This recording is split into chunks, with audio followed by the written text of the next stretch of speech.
I never thought I'd be posting here.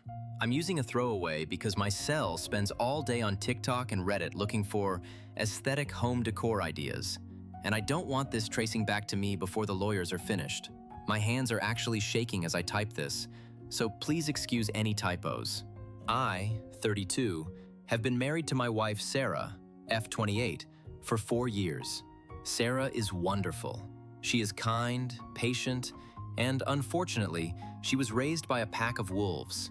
Specifically, her mother Diane, F58, and her younger brother Kyle, M25. To understand the absolute insanity of what happened this week, you need some context. 2 weeks ago, my father Elias passed away. He was my best friend. He was a craftsman, a man who built things with his hands and taught me everything I know about integrity. He owned a stunning 4-bedroom Victorian house on the edge of town, what the locals call the Crow's Nest. It's a historical property he spent 30 years meticulously restoring. Every piece of crown molding, every stained glass pane, every floorboard was polished by his hands. It was his masterpiece. When he passed, he left everything to me. I'm an only child and my mother passed away a decade ago. The house is fully paid off. It's worth a significant amount of money, but to me, it's priceless. Sarah and I have been living in a cramped 2-bedroom apartment, and we had always planned to move into the nest one day to raise a family. Now, let's talk about Diane. Diane is a professional victim. She has never worked a day in her life, living off a series of consulting fees from her ex-husbands and the charity of her children. Kyle is her golden child. Kyle is 25, has never held a job for more than 3 months, and currently lives in Diane's basement playing video games and day trading with Diane's grocery money. The red flags were always there. When Sarah and I got married, Diane tried to convince us to put Kyle on our joint bank account so he could learn how to manage money by watching us. We said no. She threw a fit. Every Christmas, every Thanksgiving, the narrative is the same. Kyle is struggling. Kyle is sensitive. We all need to chip in to give Kyle the life he deserves. Fast forward to last Tuesday, the day of my father's funeral. It was a gray, miserable day, the kind of cold that gets into your bones. I was a wreck. Sarah was being amazing, holding my hand, keeping the vultures, her family, at bay during the wake. After the church service, we went to the cemetery for a small, private burial. Diane and Kyle were there, but they stayed near the back. Diane kept making these loud, performative sighs, whispering things like, "Oh, such a big house to be so empty now. A tragedy, a literal tragedy for the living." I ignored her. I was too busy saying goodbye to my dad. The burial ended around 2 p.m. Sarah and I were exhausted. We told everyone we were going back to the nest, my dad's house, just to sit in silence and decompress. Sarah's sister and her husband said they'd drop off some food later. Diane and Kyle nodded, said their condolences, and left in Diane's beat-up SUV. We pulled into the long, gravel driveway of the nest about 30 minutes later. I noticed it immediately. There was a U-Haul van parked right on the lawn. Not the driveway, the lawn. My father's manicured Kentucky bluegrass lawn. My heart dropped into my stomach. I jumped out of the car before Sarah could even unbuckle. I ran to the front porch. The door, the original 1890s oak door, was propped open with a brick. A brick. I burst inside and the smell hit me first. Not the smell of my dad's cedarwood aftershave or the lemon oil he used on the furniture. No, it smelled like cheap cigarettes and fast food.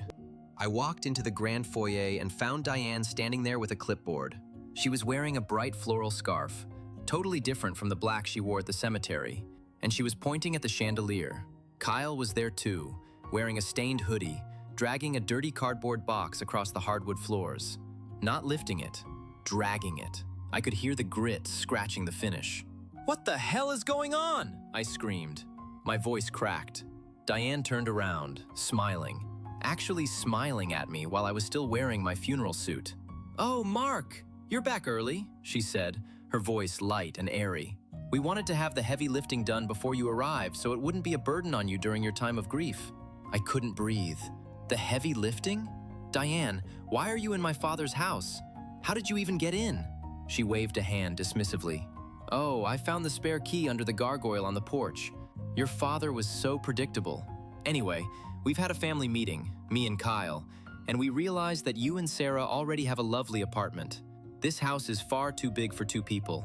And poor Kyle, he's been so depressed in that basement. He needs a win, Mark. He needs a fresh start. I felt the blood drain from my face. You're moving him in? I asked, my voice dangerously low. Not just moving him in, Kyle piped up, dropping the box with a thud. Mom said since you're family, you're gifting me the deed for my birthday next month. It'll help my credit score or something. I'm gonna turn the library into a gaming suite. The lighting in there is sick. I looked at Sarah, who had just walked in behind me. Her face was white. She looked like she was going to faint. Diane, Sarah managed to choke out.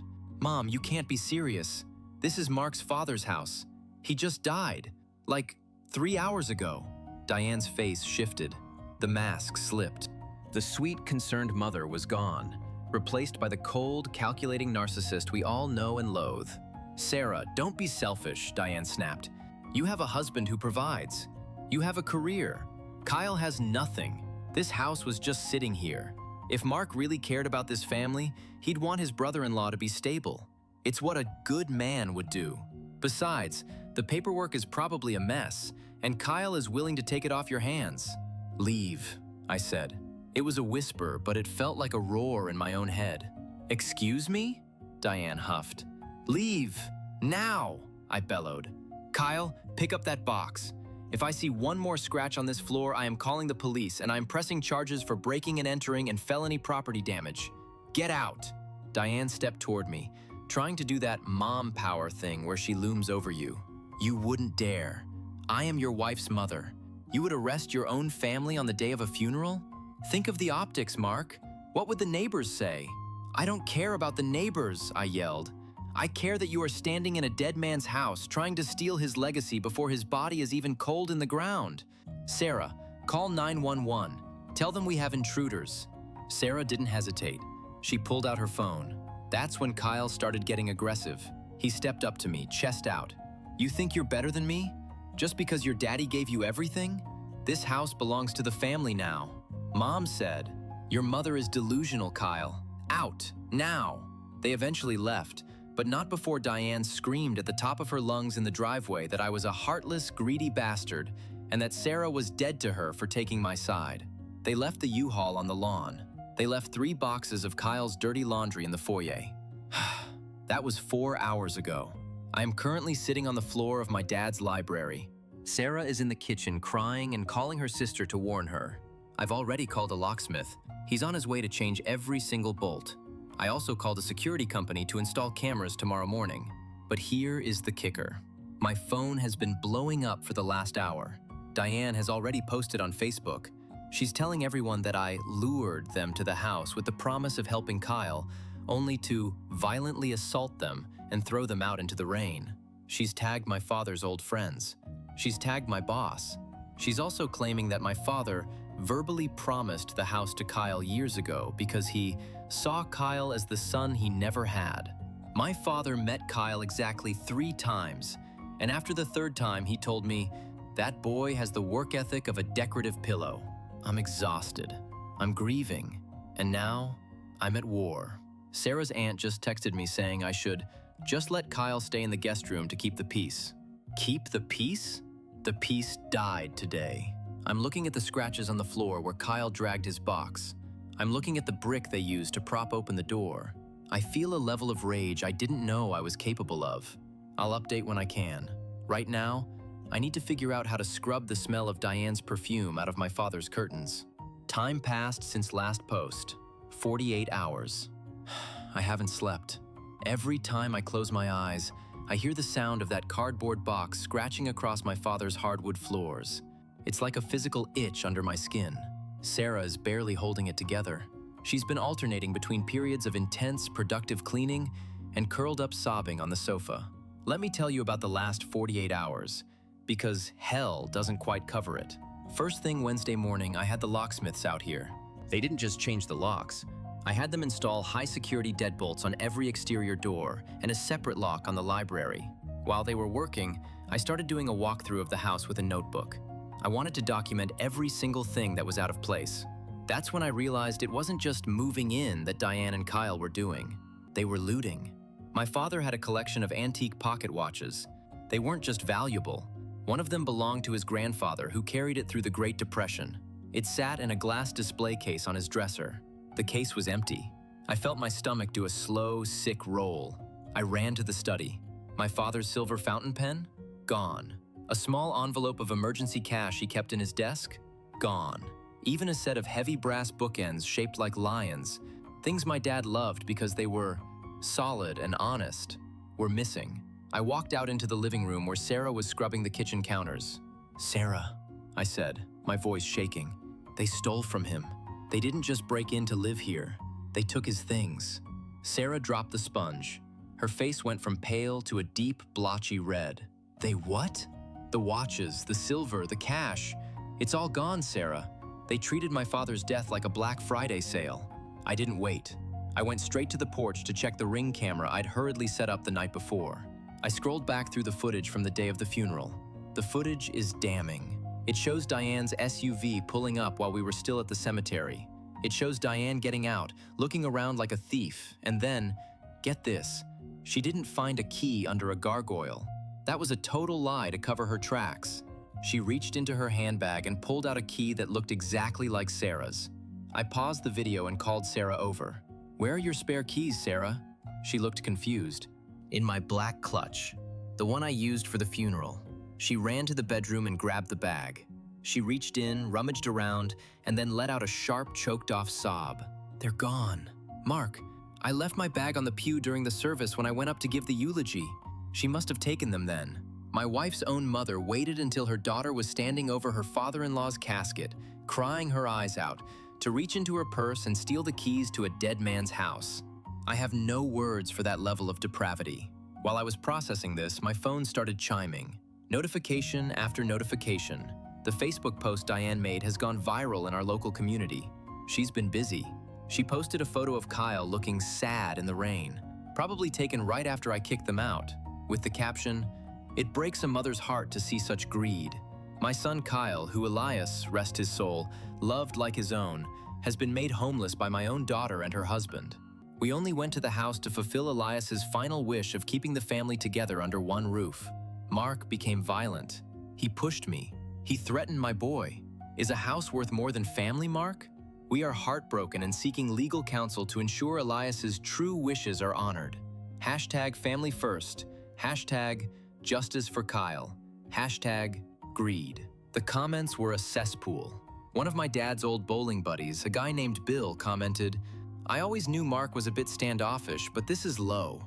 Elias talked about wanting that house to be full of life again. Yeah, Bill, full of life. Not full of a 25-year-old basement dweller who smells like Axe body spray and failure." Then came the flying monkeys. That's what you guys call them on r/JustNoMill, right? Sarah's Aunt Linda called. I put it on speaker. "Mark, is that you?" Linda's voice was that high-pitched, "I'm just being helpful" tone that makes my teeth ache. "Yes, Linda, I'm here." "Sarah is here too." "Oh, good. Listen, I saw Diane's post. Now, I know things can get heated during grief, but don't you think you're being a bit extreme? Calling the police on your mother-in-law? That's going to leave a mark on the family reputation that won't wash out." "Linda," I said, trying to keep my voice steady. "They broke in using stolen keys. They stole my father's jewelry. They were dragging boxes over 130-year-old floors. This isn't a misunderstanding. It's a crime." "Oh, stole is such a harsh word," Linda tisk-tisked.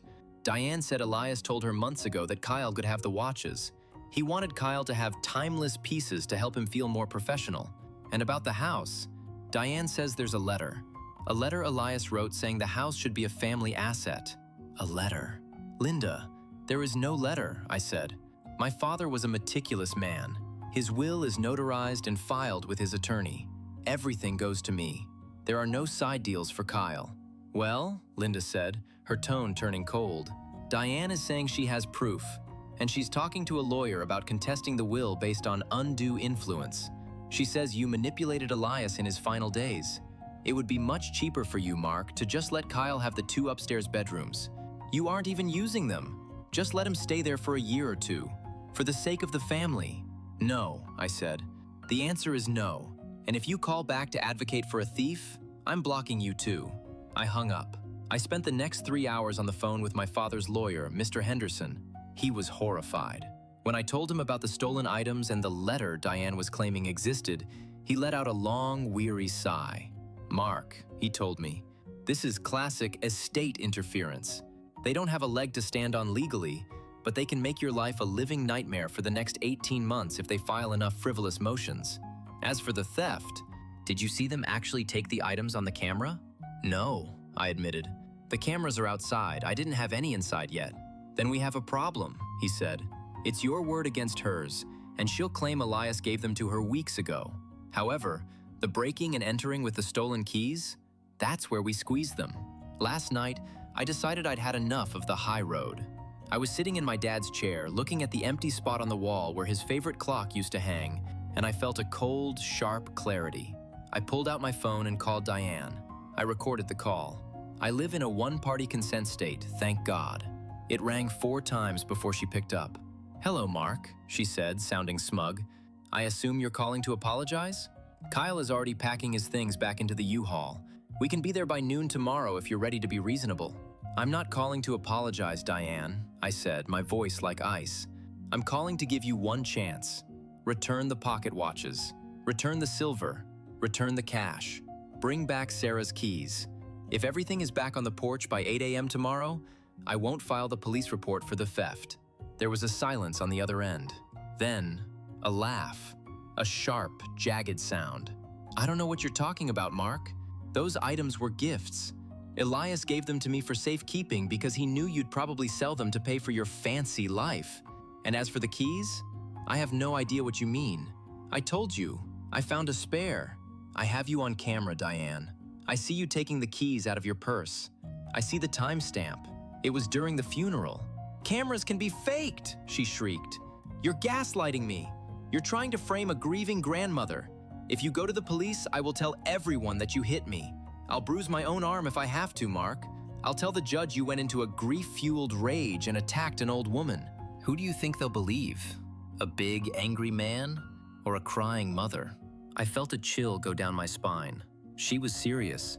She was actually threatening to self-harm and frame me for domestic violence just to get her hands on a house she has zero right to.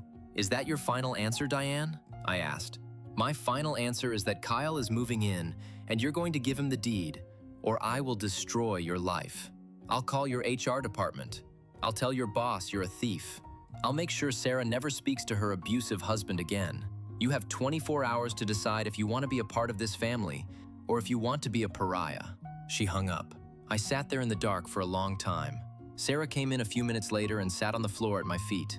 She'd heard the whole thing. "She's a monster, Mark," Sarah whispered.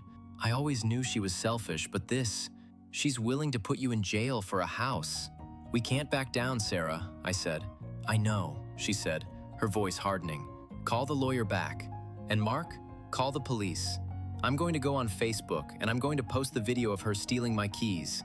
If she wants to play optics, let's give her some optics." So that's where we are. The war has officially gone nuclear. I have a meeting with the police in 2 hours to hand over the footage and the recording of the phone call.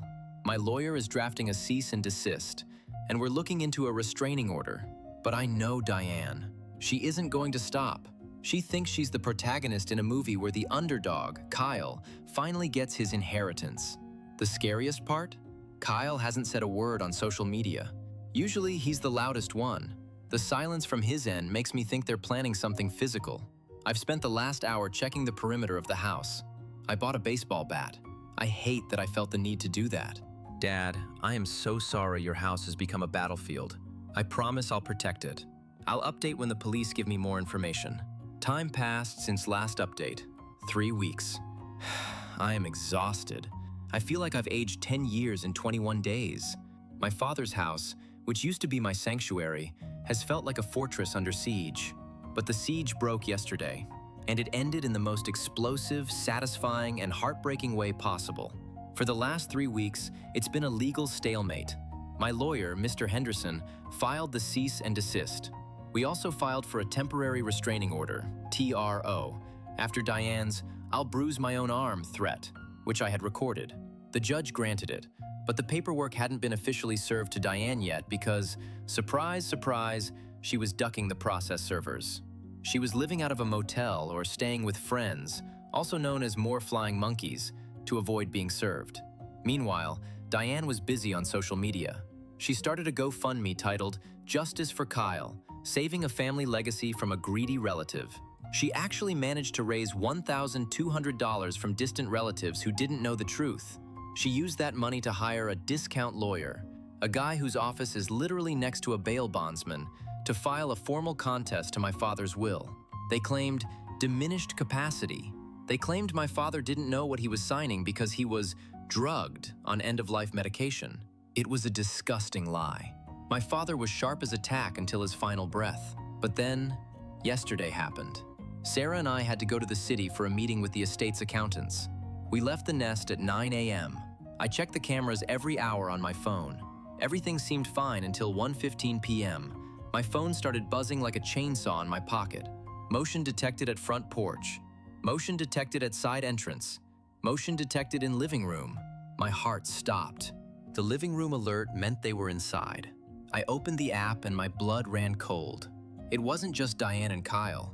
They had hired a locksmith from a shady Craigslist ad to drill out the high-security deadbolts I just installed. They were in the foyer, and they weren't alone.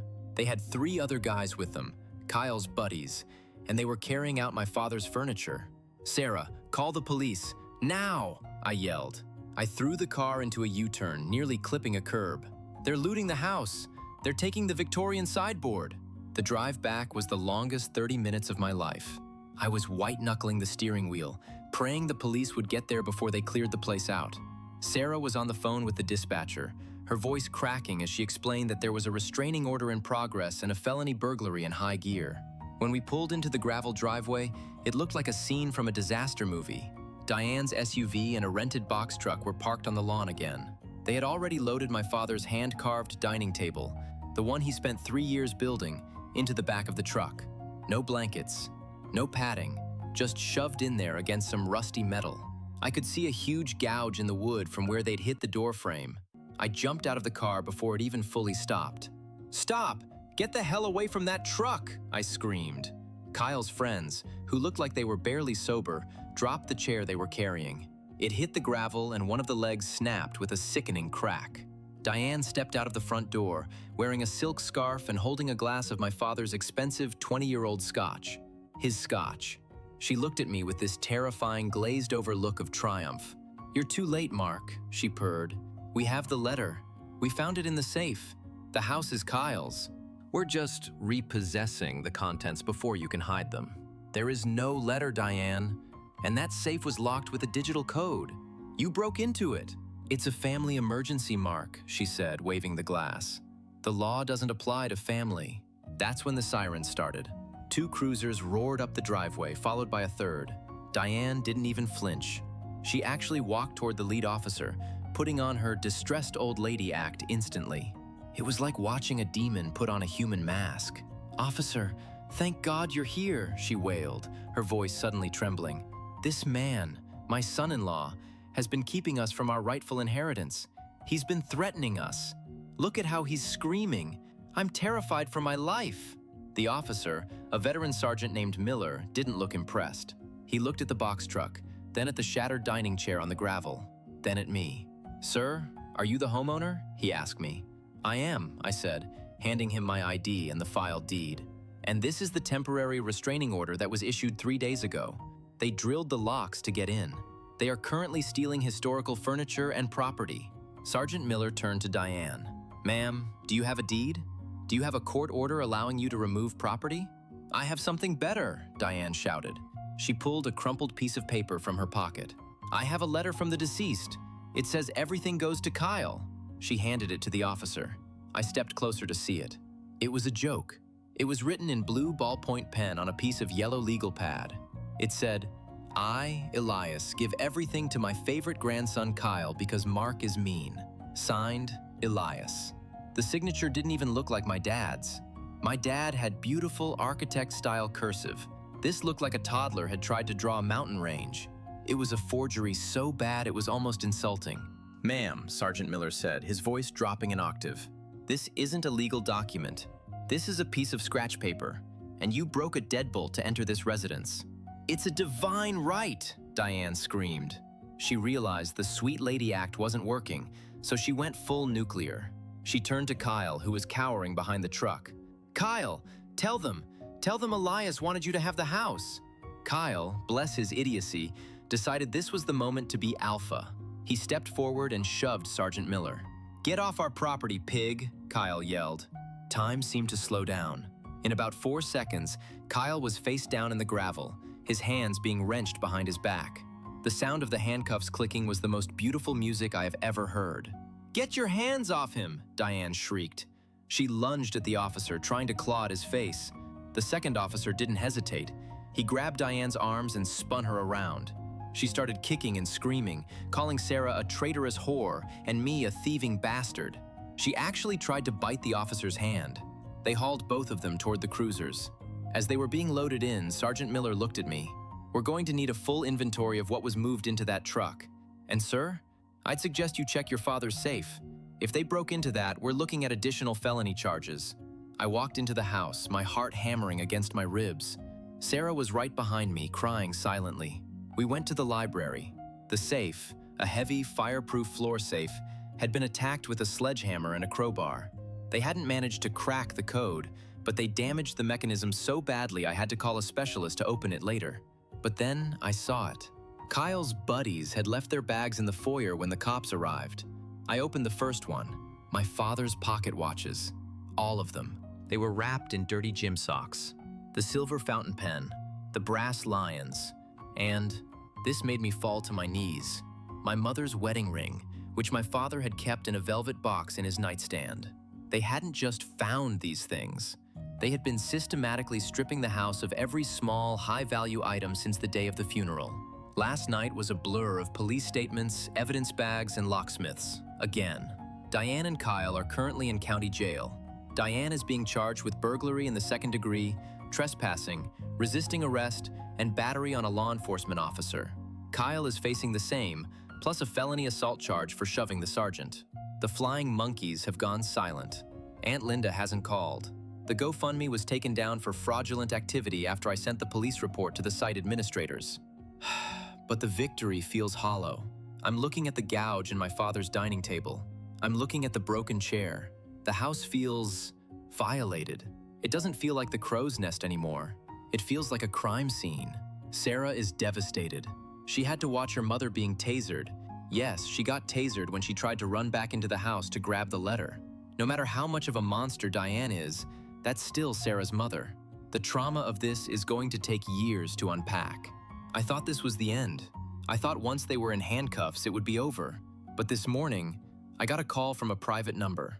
It was Kyle's discount lawyer. He told me that Diane is prepared to release all claims to the estate and confess to the forgeries, but only if I agree to drop all charges and pay her a $50,000 relocation fee to move to another state.